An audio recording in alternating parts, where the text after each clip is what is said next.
히브리서 1장 서론. 옛날에 여러 차례 여러 모양으로 예언자들을 통해 조상들에게 말씀하신 하나님께서 이 마지막 날에 아들을 통해 우리에게 말씀하셨습니다. 하나님께서는 그 아들을 만물의 상속자로 세우시고 또한 그를 통해 모든 세상을 지으셨습니다. 그 아들은 하나님의 영광의 광채이시며 하나님의 본체의 형상이십니다. 또한 그분은 그분의 능력 있는 말씀으로 만물을 붙드시며 그 자신을 통해 죄를 깨끗게 하는 일을 하시고 높은 곳에 계시는 존귀한 분의 오른편에 앉으셨습니다. 천사보다 뛰어나신 아들, 그 아들이 천사들보다 훨씬 뛰어나게 되셨으니 이는 그들보다 뛰어난 이름을 상속받았기 때문입니다. 하나님께서 언제 천사들 가운데 누구에게라도 너는 내 아들이다, 오늘 내가 너를 낳았다 라거나 또다시 나는 그의 아버지가 되고 그는 내 아들이 될 것이다 라고 말씀하신 적이 있습니까? 그리고 또 마다들을 이 세상에 이끌어 오실 때 하나님의 모든 천사들은 그에게 경배하라고 말씀하셨습니다. 천사들에 대해서는 그는 그의 천사들을 바람으로 그의 일꾼들을 불꽃으로 삼으신다고 하셨으나 아들에 대해서는 하나님 주의 보좌는 영원무궁하며 주의 나라의 규는 의로운 규입니다. 주께서는 의를 사랑하고 불법을 미워하셨습니다. 그러므로 하나님 곧 주의 하나님께서 기쁨의 기름을 주께 부어 주의 동료들보다 높이 뛰어나게 하셨습니다 라고 하셨고, 또 주여 태초에 주께서 땅을 세우셨고 하늘도 주의 손으로 지으신 것입니다. 그것들은 부서질지라도 주께서는 영원히 계실 것이요 모든 것은 옷과 같이 낡을 것입니다. 주께서 그것들을 겉옷처럼 말아 올리실 것이니 그것들이 옷처럼 변할 것이나 주는 한결같으시며 주의 세월은 끝이 없을 것입니다 라고 하셨습니다. 그러나 하나님께서 언제 천사들 가운데 누구에게 내가 내 원수들을 내 발판이 되게 할 때까지 내 오른편에 앉아 있어라 라고 말씀하셨습니까? 모든 천사들은 구원을 상속할 사람들을 섬기라고 하나님께서 보내신 섬기는 영들이 아닙니까? 히브리서 2장 귀중한 구원. 그러므로 우리가 잘못된 길로 가지 않도록 들었던 모든 것에 더욱 주의를 기울여야 합니다. 천사들을 통해 하신 말씀도 효력이 있어 모든 범죄와 불순종이 마땅한 징벌을 받았는데 우리가 이 큰 구원을 무시한다면 어떻게 징벌을 피할 수 있겠습니까? 이 구원은 처음에 주께서 말씀하신 것이며 들은 사람들이 우리에게 확증해 준 것입니다. 하나님께서도 표적과 놀라운 일들과 여러 가지 기적들 그리고 그분의 뜻에 따라 나누어 주신 성령의 은사들로 함께 증거하셨습니다. 천사보다 뛰어나신 아들, 하나님께서는 우리가 말하는 앞으로 올 세상을 천사들에게 다스리라고 하신 것이 아닙니다. 그러나 누군가 어디에 증언하며 말했습니다.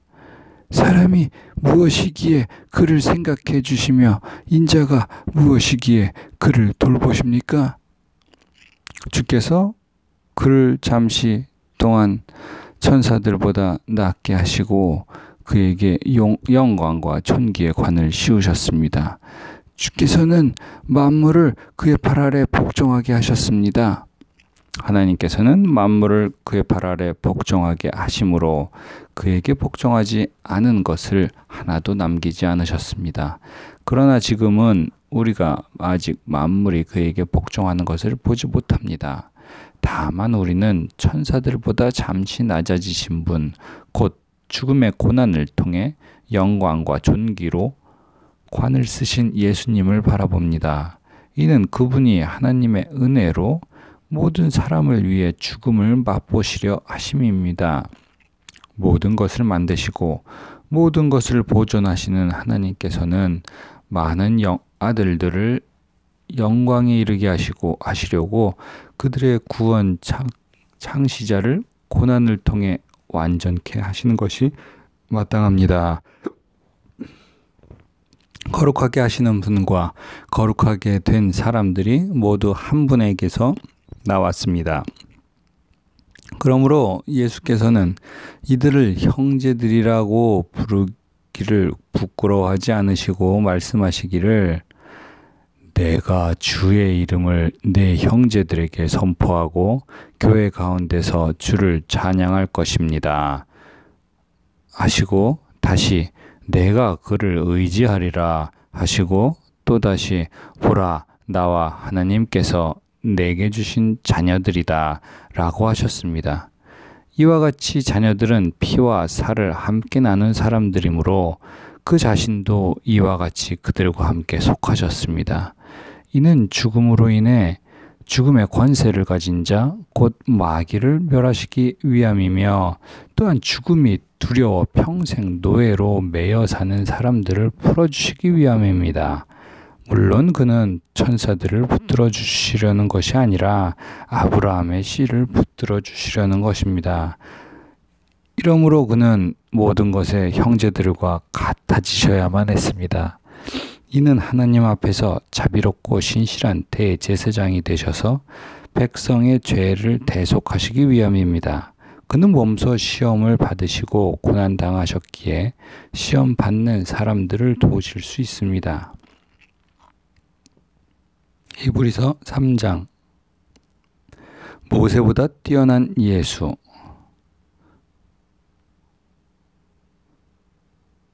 그러므로 함께 하늘의 부르심을 받은 거룩한 형제 여러분, 우리의 고백하는 사도이시며 대제사장이신 예수를 깊이 생각하십시오. 그분은 자신을 세우신 분에게 충성하기를 마치 모세가 하나님의 온 집에서 한 것과 같이 하셨습니다. 그러나 마치 집을 지은 사람이 그 집보다 더 존귀한 것 같이 그분은 모세보다 더 큰 영광을 받기에 합당하십니다. 집마다 누군가 지은 사람이 있듯이 모든 만물을 지으신 분은 하나님이십니다. 또한 모세는 장차 하나님께서 말씀하신 것을 증언하기 위해 하나님의 온 집에서 종으로 충성했습니다. 그러나 그리스도께서는 하나님의 집에서 아들로서 충성하셨습니다. 우리가 소망에 대한 확신과 긍지를 굳게 잡으면 우리는 곧 그분의 가족입니다. 하나님이 주시는 안식. 그러므로 성령께서 이렇게 말씀하셨습니다. 오늘 너희가 그의 음성을 들으면 광야에서 시험 받던 날에 반역한 것처럼 너희 마음을 완고하게 하지 마라. 너희 조상들이 거기서 40년 동안 나를 불신해 시험했다. 또한 내가 행한 일들을 보았다. 그러므로 내가 진노해 그 세대를 향해 말했다. 그들은 항상 마음이 미혹돼 내 길들을 알지 못했다. 내가 진노에 맹세한 것처럼 그들은 결코 내 안식에 들어오지 못할 것이다. 형제 여러분, 여러분 가운데 누구든지 살아계신 하나님을 떠나려는 악한 불신의 마음을 품지 않도록 조심하십시오. 도리어 아직 오늘이라 일컬을 수 있는 그날에 여러분 가운데 누구라도 죄의 속임수로 완고해지지 않도록 서로를 격려하십시오. 이는 우리가 처음에 확신한 것을 끝까지 굳게 잡으면 그리스도와 함께 나누는 사람들이 되기 때문입니다. 오늘 너희가 그의 음성을 들으면 광야에서 시험받던 날에 반역한 것처럼 너희 마음을 완고하게 하지 말라 라고 말씀하실 때 듣고도 반역한 사람들이 누구였습니까? 모세를 통해 이집트에서 나온 사람들이 아닙니까? 또 하나님께서 40년 동안 누구에게 진노하셨습니까? 죄를 저지르고 시체가 돼 광야에 쓰러진 사람들이 아닙니까? 또한 하나님께서 누구에게 그분의 안식에 들어가지 못할 것이라고 맹세하셨습니까? 불순종한 사람들이 아니고 누구입니까? 이로써 우리는 그들이 불신앙 때문에 들어갈 수 없었던 것을 봅니다.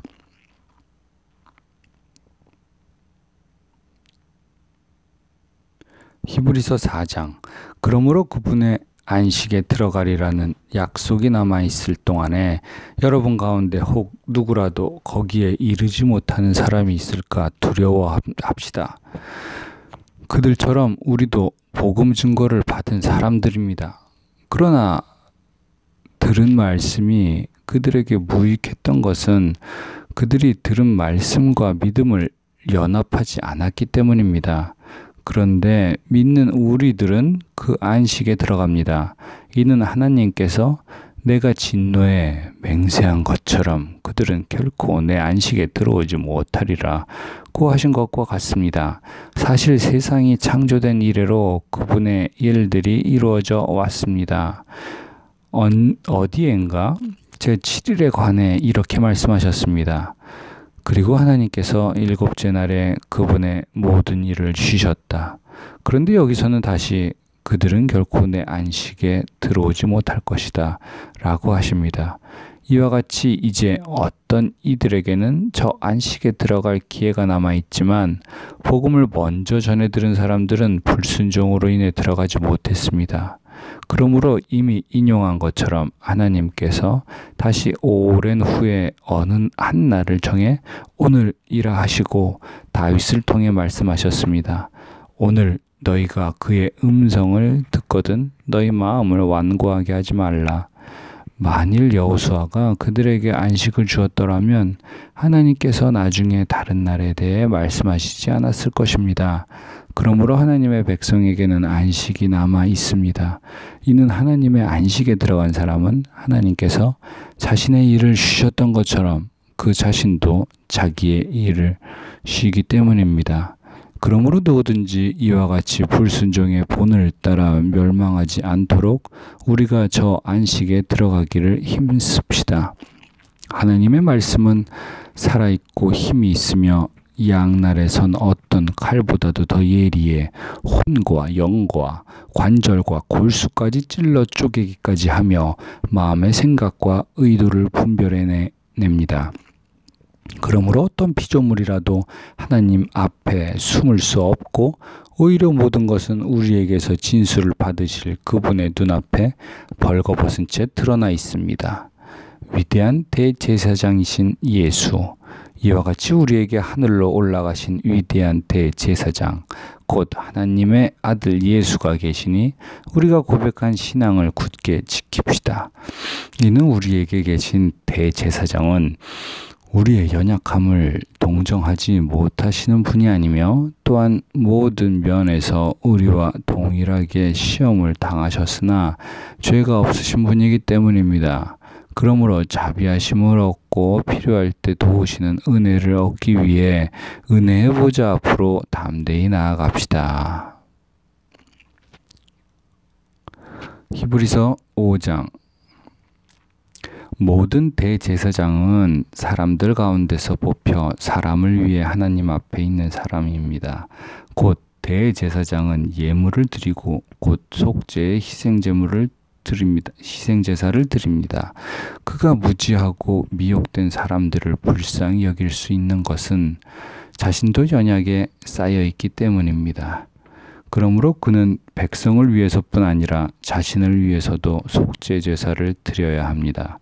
또한 이 명예는 아무나 스스로 얻는 것이 아니라 아론과 같이 하나님의 부르심을 받아서 얻는 것입니다.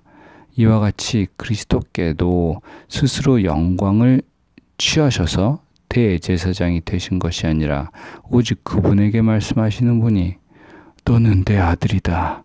내가 오늘 너를 낳았다 하시고 또 다른 곳에서도 이와 같이 너는 멜기세덱의 계열을 따르는 영원한 대제사장이다 라고 하셨던 것입니다. 예수께서 육체 가운데 계실 때 자신을 죽음에서 구원하실 수 있는 분께 통곡과 눈물로 기도와 간구를 올리셨고 그의 경외하심을 인해 응답을 받으셨습니다. 그분은 아들이신데도 고난을 당하심으로 순종을 배우셨습니다. 또한 그분은 완전케 되셔서 그분을 순종하는 모든 사람들에게 영원한 구원의 근원이 되시고 멜기세덱의 계열을 따르는 대제사장으로 하나님께 임명을 받으셨습니다. 신앙의 초보를 벗고 성숙에 이르러야 함. 멜기세덱에 대해 우리가 할 말이 많으나 여러분이 듣는 일에 둔하게 됐으므로 설명하기가 어렵습니다. 여러분은 지금쯤 선생이 돼 있어야 마땅한데 누구든 다시 여러분에게 하나님의 말씀의 초보 원리들을 가르쳐야 할 형편입니다. 그래서 여러분은 젖만 먹고 단단한 음식은 먹지 못하는 사람들이 됐습니다. 젖을 먹는 사람은 모두 의의 말씀에 익숙하지 못합니다. 그러나 단단한 음식은 성숙한 사람의 것입니다. 그들은 끊임없는 훈련으로 연단된 분별력을 지니고 있어 선과 악을 분별할 줄 아는 사람들입니다. 히브리서 6장. 그러므로 우리는 그리스도에 관한 초보적 가르침을 넘어서서 완전한 대로 나아갑시다. 죽은 행실로부터 회개하는 것과 하나님에 대한 믿음과 세례에 대한 교훈과 안수, 죽은 사람의 부활과 영원한 심판에 관한 교훈의 기초를 다시 닦지 말고 온전한 대로 나아갑시다. 하나님께서 허락하신다면 우리가 그렇게 할 수 있습니다. 곧 한번 비춤을 받고 하늘의 은사도 맛보고 성령님과 함께하고 하나님의 선한 말씀과 오는 세상의 능력을 맛보고도 타락한 사람들은 회개에 이르도록 다시 새롭게 할 수 없습니다. 왜냐하면 그들은 스스로 하나님의 아들을 다시 십자가에 못 박고 공개적으로 욕되게 하기 때문입니다. 땅이 그 위에 자주 내리는 비를 흡수해 경작하는 사람들에게 유익한 작물을 내면 하나님께 복을 받습니다. 반면에 가시와 엉겅퀴를 내면 쓸모없이 돼서 저주에 가깝게 되고 그 마지막은 불사름이 됩니다. 그러나 사랑하는 여러분, 우리가 이렇게 말하지만 여러분에게는 구원에 이르게 하는 더 좋은 것들이 있다고 확신합니다. 이는 하나님이 불의하시지는 않으므로 여러분이 성도들을 섬겼을 때와 또한 섬길 때 여러분의 행위와 여러분이 하나님의 이름을 위해 보여준 사랑을 잊지 않으십니다. 그래도 우리는 여러분 각자가 소망의 원성에 이르기까지 동일한 열심을 나타내기를 간절히 원합니다. 여러분은 게으른 사람이 되지 말고 믿음과 인내로 약속을 상속받은 사람들을 본받는 사람이 되십시오. 하나님께서 아브라함에게 약속하실 때 맹세를 위해 그분보다 더 큰 분이 계시지 않았기에 자신을 걸고 맹세에 말씀하셨습니다. 내가 반드시 내게 복을 주고 또한 너를 번성케 할 것이다. 아브라함은 이와 같이 오래 참고 견딘 후에 그 약속을 받았습니다. 사람들은 자기보다 더 큰 자를 걸고 맹세합니다. 맹세는 그들에게 모든 논쟁을 그치고 확정에 이르게 합니다. 하나님께서는 약속의 상속자들에게 자신의 뜻이 불변함을 명확히 보여주시려고 맹세를 보증하셨습니다. 이는 이 두 가지 사실로 인해 앞에 있는 소망을 굳게 잡으려고 피해가는 우리가 힘있는 위로를 얻게 하시기 위함입니다. 하나님께서는 약속과 맹세하심에 있어 거짓말하실 수 없습니다.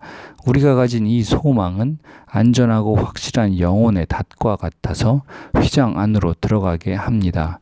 예수께서는 우리를 위해 앞서 달려가신 분으로 그곳으로 들어가셔서 멜기세덱의 계열을 따르는 영원한 대제사장이 되셨습니다. 히브리서 7장. 멜기세덱. 이 멜기세덱은 살렘 왕으로 지극히 높으신 하나님의 제사장입니다. 그는 왕들을 이기고 돌아오는 아브라함을 만나 축복했습니다. 아브라함은 모든 것의 10분의 1을 그에게 주었습니다. 그의 이름의 뜻은 첫째로 의의 왕이고 다음으로 살렘 왕, 곧 평화의 왕입니다. 그는 아버지도 없고 어머니도 없고 족보도 없습니다. 생애의 시작도 없고 생명의 끝도 없지만 하나님의 아들을 닮아 항상 제사장으로 있습니다. 그가 얼마나 위대한지 생각해 보십시오. 족장 아브라함도 그에게 10분의 1을 바쳤습니다. 레위 자손 가운데 제사장 직분을 받은 사람들은 자기 형제인 백성들도 아브라함의 허리에서 나왔지만 율법을 따라 그들에게서 10분의 1을 거두라는 명령을 받았습니다. 그러나 이들로부터 나오지 않은 이 멜기세덱은 아브라함에게서 10분의 1을 취했고 약속을 받아 그를 축복했습니다. 두말할 필요 없이 축복은 윗사람이 아랫사람에게 하는 것입니다. 앞의 경우는 죽게 될 사람들이 10분의 1을 받았고 뒤의 경우는 살아있다는 증거를 받은 사람이 10분의 1을 받은 것입니다. 말하자면 10분의 1을 받는 레위도 아브라함을 통해 10분의 1을 바쳤다고 할 수 있습니다. 이는 멜기세덱이 아브라함을 만났을 때 레위는 아직 조상의 허리에 있었기 때문입니다. 만일 레위 계열의 제사장 직분을 통해 완전함을 얻을 수 있었다면, 그런데 백성들은 이것을 근거로 율법을 받았습니다. 아론의 계열을 따르지 않고 멜기세덱의 계열을 따르는 다른 한 제사장을 세워야 할 필요가 있었겠습니까? 제사장직이 변하면 율법도 반드시 변하게 됩니다. 이것들은 그분과 관련해 언급됐습니다. 그분은 다른 지파에 속했는데 그 지파에서는 아무도 제단에서 섬긴 적이 없었습니다. 우리 주께서는 유다 지파에서 나오신 것이 분명합니다. 그런데 그 지파에 관해서는 모세가 제사장직과 관련해 아무것도 말한 적이 없습니다. 그리고 이 사실은 멜기세덱과 흡사한 다른 한 제사장이 일어난 것을 볼 때 더욱 분명합니다. 그는 육체에 관한 규례, 곧 율법을 따라 제사장이 되신 것이 아니라 썩지 않는 생명의 힘을 따라 되신 것입니다. 그렇기 때문에 너는 영원히 멜기세덱의 계열을 따르는 제사장이다 라고 증거됐습니다. 전에 있던 계명은 약하고 효력이 없어 폐지됐습니다. 이는 율법이 아무것도 완전하게 할 수 없기 때문입니다. 그러므로 더 나은 소망이 들어왔고 이를 통해 우리가 하나님께 가까이 나아가는 것입니다. 예수께서는 맹세 없이 제사장이 되신 것이 아닙니다. 레위 계통의 사람들은 맹세 없이 제사장이 됐습니다. 그러나 그는 자기에게 말씀하신 분의 맹세로 제사장이 되셨습니다. 주께서 맹세하셨으니 그분의 마음을 바꾸지 않으실 것이다. 너는 영원히 제사장이다. 이와 같이 예수께서는 더 좋은 언약을 보증해 주시는 분이 되셨습니다. 레위 계통의 제사장들은 죽음 때문에 그 직책을 계속 수행할 수 없기 때문에 그 수가 많았습니다. 그러나 예수께서는 영원히 사시는 분이시므로 제사장직을 영원히 누리십니다. 그러므로 예수께서는 자신을 통해서 하나님께 나아오는 사람들을 온전히 구원하실 수 있습니다. 그는 항상 살아계셔서 그들을 위해 중보 기도를 하십니다. 이러한 대제사장이야말로 우리에게 합당합니다. 그분은 거룩하고 순결하고 흠이 없고 죄인들과 구별되시며 하늘보다 높은 곳으로 오르신 분이십니다. 그분은 다른 제사장들처럼 먼저 자신의 죄를 위해 그 다음에 백성들의 죄를 위해 날마다 제사를 드릴 필요가 없습니다. 이는 그분이 자신을 들여 단번에 이 일을 이루셨기 때문입니다. 율법은 연약함을 가진 사람을 대제사장으로 세웠으나 율법 후에 주어진 맹세의 말씀은 영원히 완전케 되신 아들을 대제사장으로 세웠습니다. 히브리서 8장 새 언약의 대제사장. 우리가 말하고자 하는 요지는 우리에게 이러한 대제사장이 계시다는 것입니다. 그분은 하늘에 계신 존귀하신 분의 보좌 오른편에 앉아 계십니다. 또한 그분은 사람이 세운 것이 아니라 주께서 세우신 성소와 참된 장막에서 섬기십니다. 대제사장마다 예물과 제물을 드리기 위해 세움을 받았습니다. 그러므로 이 대제사장에게도 무엇인가 드릴 것이 있어야 합니다. 만일 그분이 세상에 계셨다면 제사장이 되지 못하셨을 것입니다. 왜냐하면 세상에는 율법을 따라 예물을 드리는 사람들이 있기 때문입니다. 그들이 섬기는 곳은 하늘에 있는 것들의 모형이며 그림자입니다. 이것은 모세가 장막을 세우려고 할 때 지시를 받은 것과 같습니다. 말씀하시기를 산에서 내게 보여준 모형대로 모든 것을 만들라고 하셨습니다. 그러나 이제 그분은 더 뛰어난 직분을 받으셨습니다. 그는 참으로 더 나은 약속 위에 세워진 더 나은 언약의 중보자십니다. 만일 첫 언약에 흠이 없었다면 두 번째 언약을 요구할 필요가 없었을 것입니다. 하나님께서 그들에게서 허물을 발견하시고 말씀하셨습니다. 주께서 말씀하신다. 보라, 날들이 이를 것이다. 내가 이스라엘 집과 유다 집과 더불어 새 언약을 세울 것이다. 주께서 말씀하신다. 그것은 내가 그들의 조상들의 손을 잡고 이집트 땅에서 이끌어낼 때 그들과 세운 언약과 같지 않다. 그들이 내 언약 안에 머물러 있지 않았고 그래서 나도 그들을 돌보지 않았다. 주께서 말씀하신다. 이것은 그날 후에 내가 이스라엘 집과 세울 언약이다. 내가 내 율법을 그들의 생각 속에 넣어 주고 그들의 마음에 새길 것이다. 나는 그들의 하나님이 되고 그들은 내 백성이 될 것이다. 그래서 그들은 각각 자기 이웃이나 자기 형제에게 결코 주를 알라고 가르치지 않을 것이다. 이는 그들 가운데 낮은 사람으로부터 높은 사람에게 이르기까지 모두 나를 알 것이기 때문이다. 내가 그들의 불의를 긍휼히 여기고 그들의 죄를 더 이상 기억하지 않을 것이다. 새 언약이라고 말씀하실 때 하나님께서는 첫 언약을 낡은 것으로 만드신 것입니다. 낡고 오래된 것은 곧 사라지게 됩니다.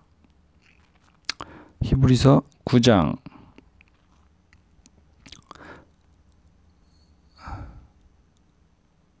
첫 언약에도 예배 규례들과 세상에 속한 성소가 있었습니다.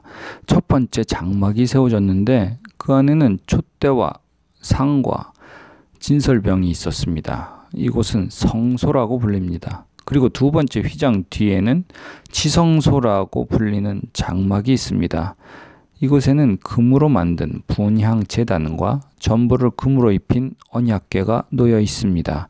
이 언약궤 안에는 만나를 담은 금 항아리와 아론의 쌍난 지팡이와 언약의 돌판들이 있습니다. 그리고 그 위에는 속죄소를 덮고 있는 영광의 그룹들이 있는데 이것들에 대해 지금 자세히 말할 수는 없습니다. 이 모든 것이 이렇게 갖춰졌고 제사장들은 항상 첫 번째 장막으로 들어가 제사를 행합니다. 그러나 두 번째 장막 안에는 대제사장만이 1년에 단 한 번 들어가는데 피가 없이는 절대 들어가지 못합니다. 이 피는 그 자신을 위하고 또한 백성이 알지 못하고 지은 죄를 위한 것입니다. 이것을 통해 성령께서는 첫 번째 장막이 서 있는 동안에는 지성소로 들어가는 길이 아직 열리지 않은 사실을 보여주십니다. 이 장막은 현 세대를 위한 비유입니다. 이에 따라 드려진 예물과 제물은 제산 사람의 양심을 온전케 할 수 없습니다.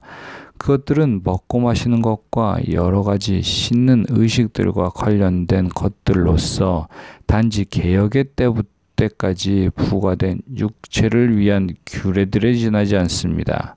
그러나 그리스도께서는 이미 이루어진 좋은 것들의 대제사장으로 오셨습니다. 그는 손으로 짓지 않은 곧 피조물에 속하지 않은 더 크고 더 완전한 장막으로 들어가셨습니다. 그는 염소와 송아지의 피가 아닌 자신의 피로 단번에 지성소로 들어가셔서 영원한 구속을 완성하셨습니다. 만일 염소와 황소의 피와 암송아지의 죄를 뿌려 부정한 사람들을 거룩하게 함으로 그 육체를 정결하게 한다면 하물며 영원하신 성령을 통해 흠없는 자신을 하나님께 드리신 그리스도의 피가 더욱 우리의 양심을 죽은 행실에서 깨끗하게 해 살아계신 하나님을 섬기게 하지 않겠습니까? 그러므로 그리스도께서는 새 언약의 중보자십니다. 그분은 첫 언약 아래서 저지른 죄들을 대속하려고 죽으심으로써 영원한 유업을 얻기 위해 부름받은 사람들로 하여금 약속을 받게 하셨습니다. 유언이 있는 곳에는 그 유언한 사람의 죽음이 있어야 합니다. 이는 유언은 죽음이 있어야 효력을 나타낼 수 있고 유언한 사람이 살아있는 동안에는 아무 효력이 없기 때문입니다. 그러므로 첫 언약도 피 없이 맺어진 것이 아닙니다. 그래서 모세가 율법을 따라 모든 계명을 백성에게 말할 때 그는 물과 붉은 양털과 우슬초와 함께 송아지의 피와 염소의 피를 취해 언약책과 모든 백성에게 뿌렸습니다. 그리고 그는 이것은 하나님께서 여러분에게 명령하신 언약의 피입니다. 라고 말했습니다. 마찬가지로 그는 장막과 제사에 사용하는 모든 그릇들에도 피를 뿌렸습니다. 율법에 따르면 거의 모든 것이 피로 깨끗해집니다. 참으로 피 흘림 없으면 죄사함도 없습니다. 하늘에 있는 것들의 모형들은 이런 것들로 정결하게 될 필요가 있었습니다. 그러나 하늘에 있는 것들은 이것들보다 더 나은 제사로 정결하게 되어야 합니다. 그리스도께서는 참된 것들의 모형들인 손으로 지은 성소로 들어가지 않으셨습니다. 그분은 이제 우리를 위해 하나님 앞에 나타나시려고 바로 하늘 그 안으로 들어가셨습니다. 이는 대제사장이 해마다 다른 것에 피를 들고 지성소로 들어가는 것처럼 자신을 여러 번 들이시지 않기 위함입니다. 만일 그래야 한다면 그는 세상이 창조된 이후 여러 번 고난을 당하셨어야 했을 것입니다. 그러나 이제 그는 자신을 제물로 드려 죄를 제거하시려고 세상 끝에 단 한 번 나타나셨습니다. 한 번 죽는 것은 사람들에게 정해진 일이며 그 후에는 심판이 있습니다. 이와 같이 그리스도께서도 많은 사람의 죄를 담당하시려고 자신을 단번에 들이셨습니다. 그리고 그분을 고대하는 사람들을 구원하시기 위해 죄와 상관없이 두 번째 나타나실 것입니다. 히브리서 10장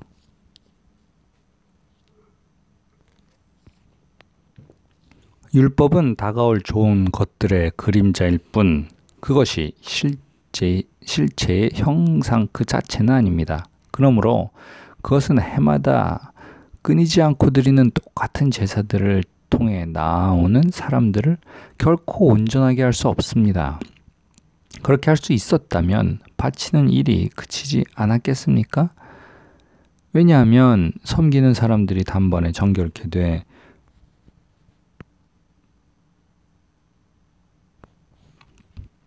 더 이상 죄를 의식하는 일이 없었을 것이기 때문입니다. 그러나 이 제사들에는 해마다 죄를 생각나게 하는 것이 있습니다. 이는 황소나 염소의 피가 죄를 제거하지 못하기 때문입니다. 그러므로 그리스도께서 세상에 오시면서 이렇게 말씀하셨습니다. 주께서는 제물과 헌물을 원하지 않으시고 오히려 나를 위해 한 몸을 예비하셨습니다. 주께서는 번제와 속죄제를 기뻐하지 않으셨습니다. 그래서 내가 말했습니다. 보십시오. 하나님, 저에 대해 두루마리 책에 기록된 대로 제가 주의 뜻을 행하러 왔습니다. 앞에서 주께서는 제물과 헌물과 번제와 속죄제를 원하지도 않으시고 기뻐하지도 않으십니다. 그런데 그것들은 율법을 따라 드리는 부탁드립니다. 라고 말씀하실 때 그는 보십시오. 내가 주의 뜻을 행하러 왔습니다. 라고 덧붙이셨습니다. 그리스도께서 첫 번째 것을 폐기하신 것은 두 번째 것을 세우기 위함이었습니다. 이러한 뜻 가운데 예수 그리스도께서 단번에 자기의 몸을 들이심으로 우리가 거룩하게 됐습니다. 모든 제사장은 날마다 서서 섬기며 반복해 똑같은 제사를 드립니다. 그러나 그것들은 결코 죄를 제거할 수 없습니다. 그러나 그리스도께서는 죄에 대해 단번에 영원한 제사를 드리시고 하나님 우편 오른편에 앉으셨습니다. 그 후 그분의 원수들이 그분의 발 아래 굴복할 때까지 기다리고 계십니다. 그분은 단 한 번의 제물로 거룩하게 된 사람들을 영원히 온전하게 만드셨습니다. 그런데 성령께서도 우리에게 증거하십니다. 말씀하시기를 이것은 그날 후에 내가 그들과 맺을 언약이다. 내가 내 율법을 그들의 마음에 두고 그것을 그들의 생각에 새겨줄 것이다. 주께서 말씀하신다. 라고 하신 후에 덧붙여 말씀하시기를 내가 그들의 죄와 그들의 불법을 다시는 기억하지 않을 것이다. 라고 하십니다. 이와 같이 죄와 불법이 용서된 곳에서는 더 이상 죄를 위한 헌물이 필요 없습니다. 재림 소망 가운데 인내해야 함. 그러므로 형제 여러분, 우리는 예수의 피로 인해 지성소에 들어갈 담대한 마음을 갖게 됐습니다. 그 길은 예수께서 우리를 위해 휘장을 통해 열어놓으신 새롭고 산 길입니다. 그런데 이 휘장은 바로 그분의 육체입니다. 바로 또한 우리에게는 하나님의 집을 다스리는 위대한 제사장이 계십니다. 우리가 죄악된 양심으로부터 마음을 깨끗이 씻고 맑은 물로 몸을 씻었으므로 확신에 찬 믿음과 참된 마음으로 하나님께 나아갑시다. 우리가 고백하는 소망의 믿음을 단단히 붙잡읍시다. 이는 약속하신 분이 신실하시기 때문입니다. 또한 우리는 사랑과 선한 일들을 격려하기 위해 서로 돌아봅시다. 어떤 사람들의 습관과 같이 우리들 스스로 모이는 일을 소홀히 하지 말고 오히려 서로 권면합시다. 또한 그날이 다가오는 것을 볼수록 더욱 그렇게 합시다. 만일 우리가 진리에 대한 지식을 받아들인 후에 일부러 죄를 지으면 속죄하는 제사가 더 이상 남아있지 않습니다. 오히려 떨리는 마음으로 심판을 기다리는 것과 대적하는 사람들을 삼켜버릴 맹렬한 불만이 남아있습니다. 모세의 율법을 거부했던 사람도 두세 증인의 증언에 의해 동정을 받지 못하고 죽게 됩니다.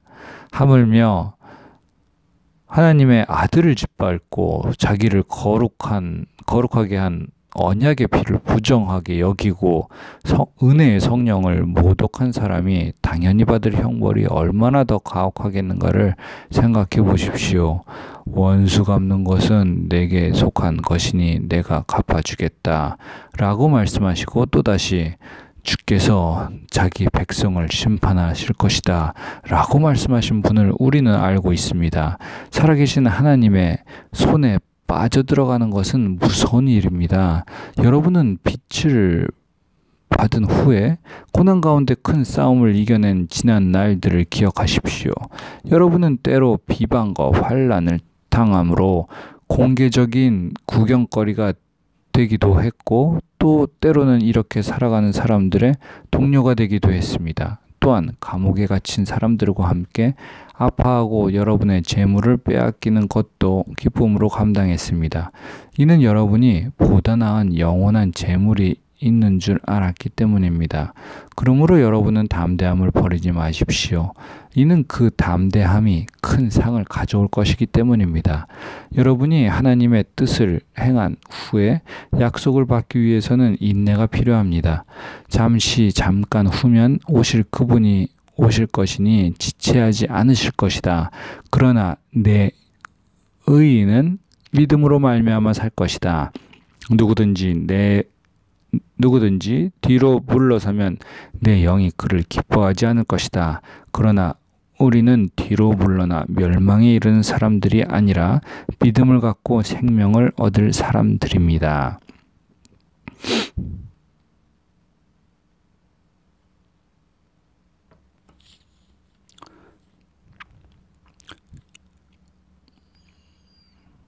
히브리서 11장.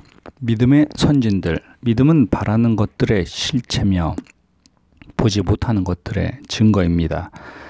참으로 조상들은 이 믿음으로 인정을 받았습니다. 믿음으로 우리는 온 세상이 하나님의 말씀으로 창조됐고, 따라서 보이는 것은 나타난 것으로 말미암아 지어지지 않은 것을 압니다. 믿음으로 아벨은 가인보다 더 나은 제사를 하나님께 드렸고, 이로써 그는 의롭다는 인정을 받았습니다. 하나님께서 그의 예물에 대해 인정해 주셨습니다. 그는 죽었지만 믿음으로 여전히 말하고 있습니다. 믿음으로 에녹은 죽음을 보지 않고 들림을 받았습니다. 하나님께서 그를 데려가셨기 때문에 그는 더 이상 보이지 않았습니다. 들려가기 전에 그는 하나님을 기쁘시게 하는 사람이라는 인정을 받았습니다. 믿음이 없이는 하나님을 기쁘게 할 수 없습니다. 그러므로 하나님께 나아가는 사람은 하나님이 계신 것과 하나님은 그분을 간절히 찾는 사람들에게 상 주시는 분임을 믿어야 합니다. 믿음으로 노아는 아직 보지 못하는 일들에 대해 경고를 받고 자기 집안의 구원을 위해 경외함으로 방주를 지었으며, 이로 인해 그는 세상을 단죄했습니다. 또한 그는 믿음으로 인해 의의 상속자가 됐습니다. 믿음으로 아브라함은 부르심을 받았을 때 순종해 장차 유업으로 받을 곳으로 나아갔습니다. 그런데 그는 어디로 가는지 알지 못하고 나아갔습니다. 믿음으로 그는 약속의 땅에서 다른 나라에 사는 이방 사람처럼 잠시 머물렀는데, 그는 동일한 약속을 함께 받은 이삭과 야곱과 더불어 장막에 거했습니다. 이것은 그가 하나님께서 친히 설계하시고 건축하신 견고한 터 위에 세워진 도시를 고대했기 때문입니다. 믿음으로 아브라함은 비록 그 자신이 너무 늙고 살아도 단산됐지만 임신할 수 있는 능력을 얻었습니다. 이는 그가 약속하신 분을 신실한 분으로 여겼기 때문입니다. 이렇게 해서 죽은 사람이나 다름없는 한 사람에게서 하늘의 수많은 별과 같이, 그리고 바닷가에 셀 수 없는 모래와 같이 수많은 자손들이 태어났습니다. 이 모든 사람들은 믿음을 따라 살다가 죽었습니다.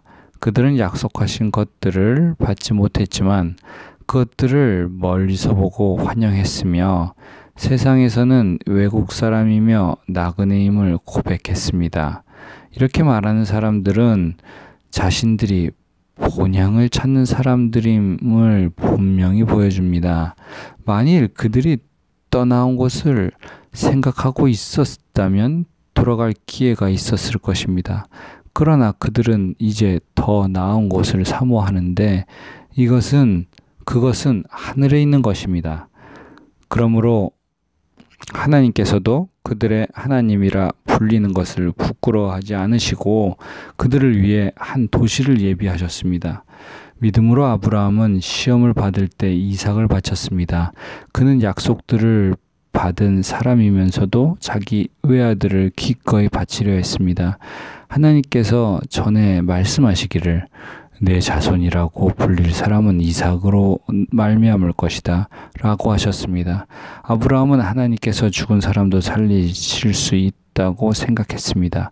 그러므로 비유로 말하자면 그는 이삭을 죽은 사람들로부터 돌려받은 것입니다. 믿음으로 이삭은 장래일을 두고 야곱과 에서를 축복했습니다. 믿음으로 야곱은 죽을 때 요셉의 아들들을 각각 축복했으며 자기 지팡이 머리에 몸을 기대며 하나님을 경배했습니다. 믿음으로 요셉은 죽을 때에 이스라엘 자손이 이집트에서 떠날 것에 대해 말했고 자기 뼈에 대해 지시했습니다. 믿음으로 모세의 부모는 모세가 출생했을 때 그 아이를 3달 동안 숨겼습니다. 이는 그 아이가 남다른 것을 보고 왕의 명령을 무서워하지 않았기 때문입니다. 믿음으로 모세는 다 자란 후에 바로의 딸의 아들이라 불리는 것을 거부했습니다. 그는 잠시 죄의 쾌락을 즐기는 것보다 오히려 하나님의 백성과 함께 고난받기를 더 좋아했습니다. 그는 그리스도를 위해 당하는 수모를 이집트의 보화보다 더 가치 있는 것으로 여겼습니다. 이는 그가 상을 바라보았기 때문입니다. 믿음으로 모세는 왕의 진노를 두려워하지 않고 이집트를 떠났습니다. 그는 보이지 않는 분을 보는 것 같이 여기고 인내했습니다. 믿음으로 그는 유월절과 피 뿌리는 의식을 행해 처음 난 것들을 죽이는 자가 그들을 해치지 못하도록 했습니다. 믿음으로 이스라엘 백성은 마른 땅을 건너 홍해를 건넜습니다. 그러나 이집트 사람들은 똑같이 행하려다가 물에 빠져 죽었습니다. 믿음으로 이스라엘 백성이 7일 동안 여리고 성을 돌자 그 성벽이 무너져 내렸습니다. 믿음으로 기생 라합은 정탐꾼들을 평안히 맞아들여 불순종한 사람들과 함께 죽지 않았습니다. 그리고 또 내가 무슨 말을 더 하겠습니까? 기드온, 바락, 삼손, 입다, 다윗, 그리고 사무엘과 예언자들에 대해 이야기하자면 시간이 모자랄 것입니다. 그들은 믿음으로 나라들을 정복하기도 하고 의를 행하기도 하고 약속들을 받기도 하고 사자들의 입을 막기도 하고 불의 능력을 꺾기도 하고 칼날을 피하기도 하고 연약한 데서 강하게 되기도 하고 전쟁에서 용맹한 사람들이 되기도 하고 이방 군대를 물리치기도 했습니다. 여인들은 자신의 죽은 사람들을 부활로 되돌려 받기도 했습니다. 또 어떤 이들은 고문을 당했지만 더 나은 삶으로 부활하기 위해 풀려나기를 원하지 않았습니다. 또 어떤 사람들은 조롱과 채찍질을 당했으며 심지어 결박되고 투옥되기까지 했습니다. 그들은 돌에 맞았고 톱질을 당했고 칼로 죽임을 당했습니다. 그들은 양가죽과 염소가죽을 입고 떠돌아다녔으며 그들은 가난했고 고난을 당했고 학대를 받았습니다. 세상은 그들에게 가치가 없었습니다. 그래서 그들은 광야와 산과 동굴과 땅굴 등에서 떠돌며 살았습니다. 그런데 이들은 모두 믿음으로 증거를 받았지만 약속하신 것을 받지 못했습니다. 하나님께서는 우리를 위해 더 나은 것을 예비해 놓으심으로써 우리 없이는 그들이 온전해지지 못하도록 하신 것입니다. 히브리서 12장 화평과 거룩을 추구하는 삶. 이와 같이 우리를 둘러싼 구름같이 많은 증인들이 있으니 모든 짐과 얽매이기 쉬운 죄를 벗어버리고 인내로써 우리 앞에 놓인 경주를 합시다. 믿음의 창시자여 완성자신 예수를 바라봅시다. 그는 자기 앞에 놓여있는 기쁨을 위해 부끄러움을 개의치 않으시고 십자가를 참으셨습니다. 그래서 그는 하나님의 보좌 오른편에 앉게 되셨습니다. 여러분, 거역하는 죄인들을 참으신 분을 생각하십시오. 그리하여 지쳐 낙심하지 마십시오. 여러분이 죄와 싸웠지만 아직 피를 흘릴 정도로 대항하지는 않았습니다. 또한 여러분은 하나님께서 아들들을 대하듯이 여러분에게 가신 권면의 말씀을 잊었습니다. 이르시기를 내 아들아 주의 훈계를 가볍게 여기지 말고 그가 책망하실 때 낙심하지 마라. 주께서는 사랑하시는 사람을 연단하시고 아들로 받으신 사람들마다 채찍질하신다 라고 하셨습니다. 연단을 견뎌내십시오. 하나님께서는 여러분을 아들들같이 대하십니다. 아버지가 연단하지 않는 아들이 어디 있습니까? 아들이 받는 모든 연단을 여러분이 받지 않는다면 여러분은 사생자며 아들이 아닙니다. 우리는 우리를 연단하는 육신의 아버지를 모시고 그분들을 존경합니다. 그러니 우리가 모든 영의 아버지께 더욱 복종하며 살아야 하지 않겠습니까?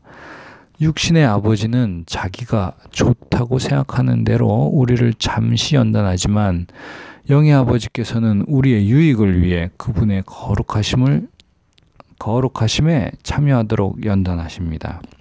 모든 연단이 당시에는 즐거움이 아니라 괴로움으로 보이지만 나중에는 그것을 통해 연단된 사람들에게 의로운 평화와 평화의 열매를 맺게 합니다. 그러므로 여러분은 피곤한 팔과 연약한 무릎을 강하게 하십시오. 그리고 여러분의 발을 위해 길을 곧게 하십시오. 그래서 쩔뚝거리는 다리로 어긋나지 않게 하고 오히려 치유함을 받게 하십시오. 모든 사람과 더불어 화평과 거룩함을 추구하십시오. 이것 없이는 아무도 주를 보지 못할 것입니다. 하나님의 은혜에 이르지 못하는 사람이 없도록 주의하십시오. 또한 쓴뿌리가 돋아나 문제를 일으키고 그로 인해 많은 사람들이 더럽혀지지 않도록 조심하십시오.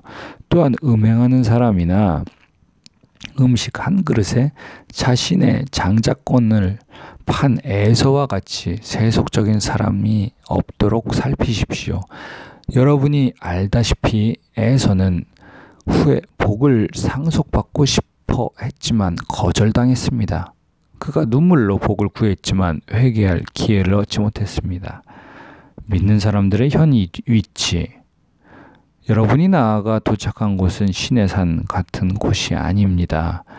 곧 손으로 만질 수 있고 불이 타오르며 어둡고 깜깜한 폭풍과 나팔 소리와 말씀하시는 음성이 들리는 곳과 같지 않습니다. 그 음성을 들은 사람들은 하나님께서 자기들에게 더 이상 말씀하지 않기를 애원했습니다. 그들이 짐승이라도 그 산에 닿으면 돌에 맞아 죽게 하라고 명령을 감당하지 못했기 때문입니다. 그 광경이 얼마나 무서웠던지 모세도 나는 너무 두렵고 떨린다 라고 말했습니다. 그러나 여러분이 나아가 다다른 곳은 시온산 곧 살아계신 하나님의 도시인 하늘의 예루살렘입니다. 또한 여러분은 잔치에 운집한 수많은 천사들의 무리와 하늘에 등록된 장자들의 교회와 만물의 심판주이신 하나님과 완전하게 된 의인들의 영들과 새 언약의 중보자이신 예수와 아벨의 피보다 더 나은 소식을 전해준 예수께서 뿌리신 피에 이르렀습니다. 경외함으로 하나님을 섬겨야 함. 여러분은 말씀하신 분을 거역하지 않도록 조심하십시오. 만일 땅에서 경고하신 분을 거역한 그들이 피하지 못했다면 하물며 우리가 하늘로부터 경고하시는 분을 배척하고 어찌 피할 수 있겠습니까? 그때는 그 음성이 땅을 흔들었지만 이제는 그분이 약속해 말씀하셨습니다. 내가 또 한 번 땅뿐 아니라 하늘까지도 흔들 것이다. 이 또 한 번이라 함은 흔들리지 않은 것들을 남겨두려고 흔들리는 것들 곧 피조물들을 제거해 버리시는 것을 뜻합니다. 그러므로 우리가 흔들리지 않는 나라를 받았으니 감사합시다. 이렇게 해 경건함과 두려움으로 하나님께 합당하게 섬깁시다. 우리 하나님께서는 태워 없애는 불이시기 때문입니다. 자, 오늘은 히브리서 13장이 있군요. 히브리서 13장. 그리스도를 믿는 사람의 삶. 형제 사랑하기를 지속하십시오. 나그네 대접하기를 소홀히 하지 마십시오. 어떤 사람들은 나그네를 대접하다가 자신도 모른 채 천사들을 대접했습니다. 여러분은 자신이 함께 갇혀 있는 것처럼 감옥에 갇힌 사람들을 기억하십시오. 여러분도 몸을 가진 사람들이니 학대받는 사람들을 기억하십시오. 모든 사람은 결혼을 귀하게 여기고 잠자리를 더럽히지 마십시오. 하나님께서는 음란한 사람들과 간음하는 사람들을 심판하실 것입니다. 돈을 사랑하며 살지 말고 지금 갖고 있는 것으로 만족하십시오. 주께서는 친히 내가 결코 너를 떠나지 않겠고 또 결코 버리지 않을 것이다 라고 말씀하셨습니다. 그러므로 우리는 담대히 말합니다. 주는 나를 돕는 분이시니 나는 두려워하지 않을 것이다. 사람이 나를 어찌하겠는가? 하나님의 말씀을 여러분에게 전해준 여러분의 지도자들을 기억하십시오. 그들이 산 삶의 결과를 살펴보고 그 믿음을 본받으십시오. 예수 그리스도께서는 언제나 어제나 오늘이나 영원토록 한결같으신 분입니다. 여러분은 갖가지 이상한 가르침에 끌려다니지 마십시오. 마음은 음식이 아니라 은혜로 견고하게 하는 것이 좋습니다. 음식에 집착한 사람들은 유익을 얻지 못했습니다. 우리에게는 한 제단이 있습니다. 그런데 장막에서 섬기는 사람들은 그 제단에서 먹을 권한이 없습니다. 이는 그 짐승의 피는 죄를 위해 대제사장이 지성소로 갖고 들어가고 그 몸은 진 밖에서 불태워지기 때문입니다. 이와 같이 예수께서도 자신의 피로 백성을 거룩하게 하시려고 성문 밖에서 고난을 당하셨습니다. 그러므로 우리도 그분의 치욕을 짊어지고 진 밖으로 그분에게 나아갑시다. 우리는 이 땅 위에 영원한 도시가 아니라 다만 장차 올 도시를 갈망하고 있기 때문입니다. 그러므로 우리가 그분을 통해 항상 하나님께 찬양의 제사를 드립시다. 이것은 그분의 이름을 고백하는 입술의 열매입니다. 그리고 선행과 나눔을 소홀히 하지 마십시오. 하나님께서는 이런 제사를 기뻐하십니다. 여러분을 인도하는 사람들을 신뢰하고 순종하십시오. 이는 그들이 여러분의 영혼을 위해 마치 자신들이 하나님께 아뢰야 할 사람들인 것처럼 깨어있기 때문입니다. 그들로 기쁨으로 이 일을 행하게 하고 근심함으로 행하게